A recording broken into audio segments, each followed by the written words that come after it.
It has been so long since I made a paramotor video, I went gray and grew a beard. That is like a Jumanji length of time. I got the free ride all laid out. Interesting mission today. I'll explain it in the air. Future Woody here. For those of you that like paramotor videos, and I hope you do since you're clicking on one and watching it, tell me this. Do you like watching the launch part of my videos, or is it better left off? Because I'm a little torn, personally. On one hand, you know, it's the launch to the mission, it's the launch to the video, it's sort of where things get started. It's the launch in all different meanings of that word. On the other hand, it's a piece of footage that we've seen 100 times already. So tell me, do you like the launch, or should I just like clip to something else? Allow me to explain what this mission is. So here's the scoop. We used to fly out of these cricket fields, like an hour drive from me and a couple of friends. And that was cool. The signage and Google Maps kind of implied that those fields were owned by the city, so we thought they were owned by the city. It turns out it's privately owned. So we met the guy, and he was kind of cool. He liked paramotoring, and he said that we could keep using his field, but we would just pay the same amount that the cricket players pay when they use the field. The challenge is this. They split it 22 ways, at least. And we would be splitting it like 3 or 4 ways. So it turned out to be like, I don't know, $150 every time we fly there. And that just seems like a lot. There's an airport down this way. I'm going to check it out. I've heard, like on the positives, it's a public airport. It's open to everyone. And it looks like it gets very little traffic. On the negative, I've heard it's in like a bad state of disrepair, but how bad can it be? Like, how good a field does a paramotor pilot need? Also, it's like 16 miles from my house. Now, it's about 18 miles when you fly around the congestion, but still, that's about the break-even point as to whether I would drive there or fly there to meet my friends.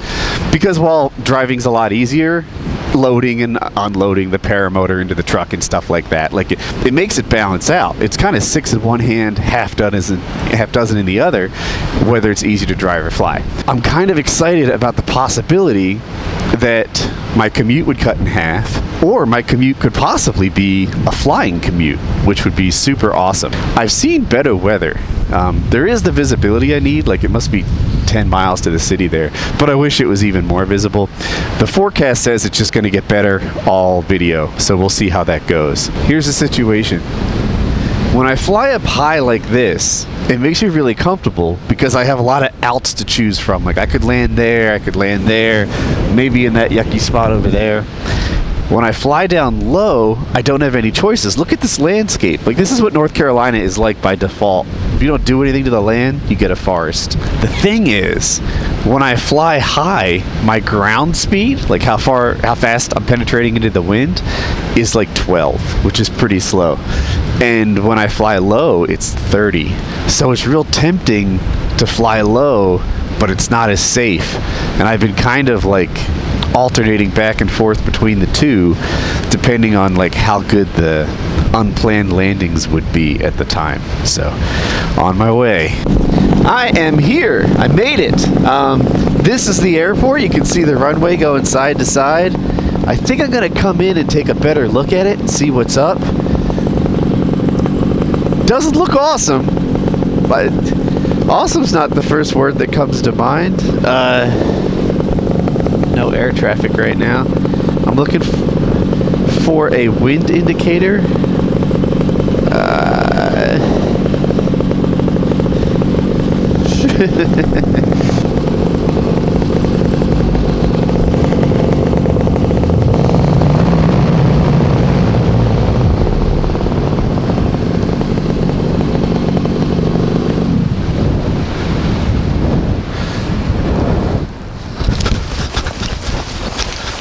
I think I landed downwind. I had a hard time kiting the wing.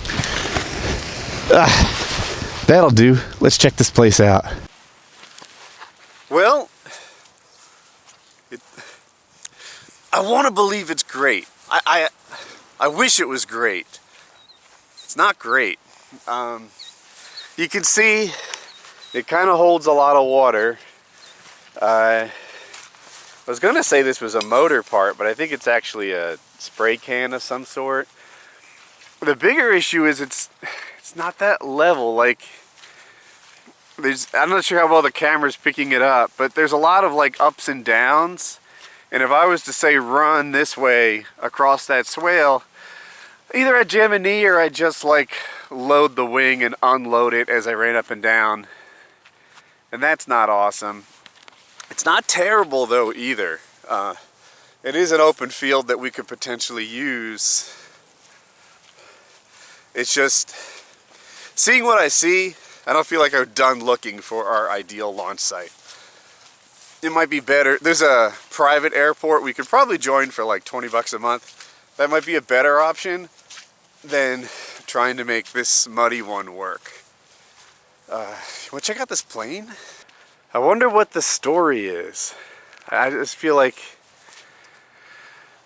one day, I don't know, 15 years ago, this guy flew here, landed, and never flew again.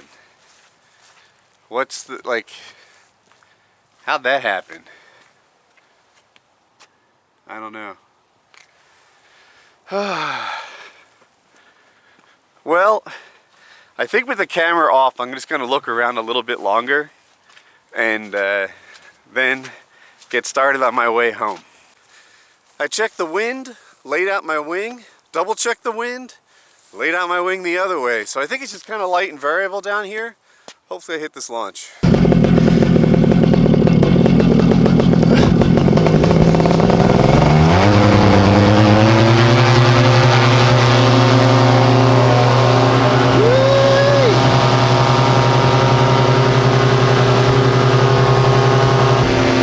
Back home. Do you see that city way out there? I don't know if the action cameras are terrible that way. I'm on the far side of it, so I got some traveling.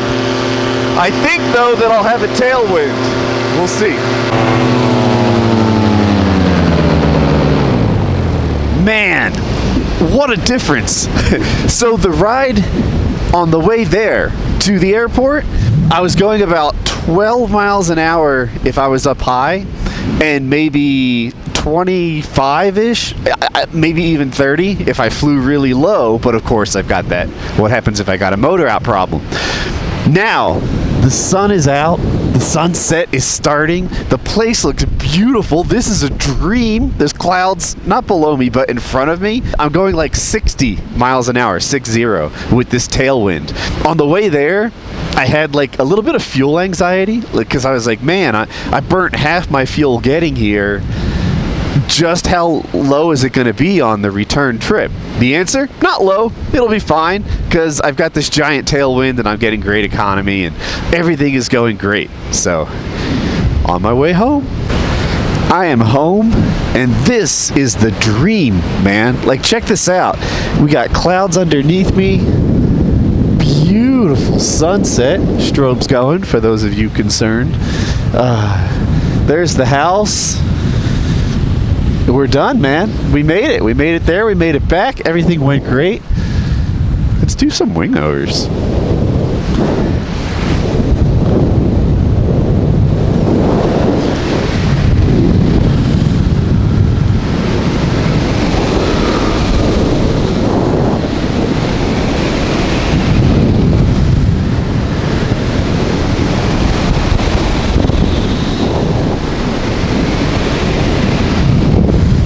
Good stuff, Woody.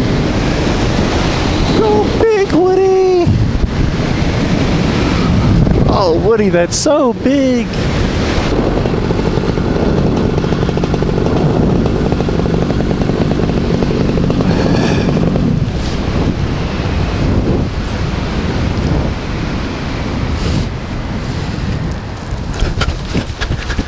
Success!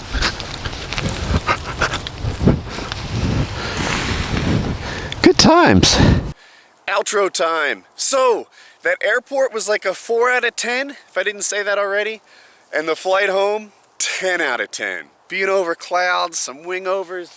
Look at that sunset. I don't know what the camera's doing for that sunset, but in real life, it's incredible.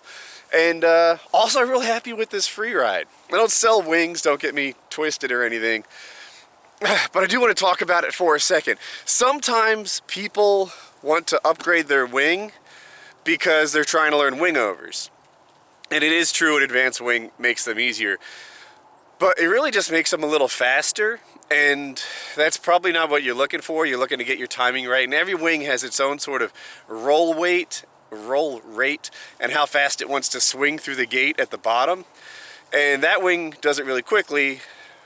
Other wings I have, like my beginner wing or even my acro wing, just it rolls a little more slowly. So things are big and loopy as opposed to like flippy and jerky. That's the difference between the way that a beginner wing does wing overs and an advanced wing does.